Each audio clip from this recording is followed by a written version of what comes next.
கும்மிடிப்பூண்டி அருகே தமிழகத்தின் மாநில மரமாக கருதப்படும் பனை மரங்களை நெடுஞ்சாலைத்துறையினர் பிடுங்கி எறிந்த சம்பவம் அதிர்ச்சியை ஏற்படுத்தி உள்ளது. இந்த சட்டவிரோத செயலுக்கு சுற்றுச்சூழல் ஆர்வலர்கள் கடும் எதிர்ப்பு.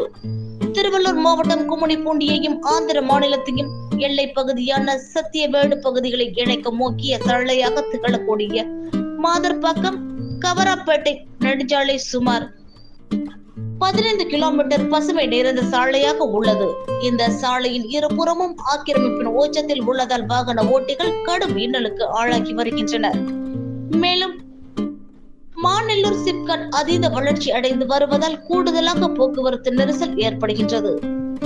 ஆனால் போக்குவரத்து நெரிசலை சீரமைக்க நெடுஞ்சாலைத்துறை அதிகாரிகள் இருபுறமும் உள்ள ஆக்கிரமிப்பை அகற்றாமல் சாலையோரம் யாருக்கும் தொந்தரவு இல்லாமல் வளர்ந்துள்ள சுமார் 30க்கும் மேற்பட்ட பனை மரங்களை வேரோடு பிடுங்கி சாய்த்து அப்புறப்படுத்தி உள்ளனர்.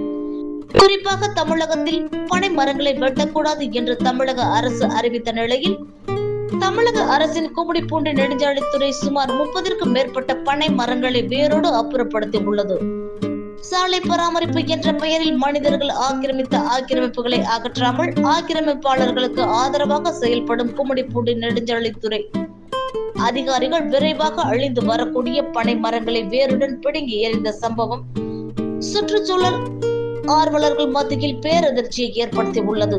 சம்பந்தப்பட்ட கும்மிடிப்பூண்டி நெடுஞ்சாலைத்துறை அதிகாரிகள் மீது மாவட்ட நிர்வாகம் பாரபட்சமின்றி நடவடிக்கை எடுக்க வேண்டும். பிடுங்கப்பட்ட பனை மரங்களுக்கு பதில் ஆயிரக்கணக்கான பனை மரங்களை நட்டு பராமரிக்க வேண்டும் என சுற்றுச்சூழல் ஆர்வலர்கள் தரப்பின் சார்பாக கோரிக்கை எழுந்துள்ளது.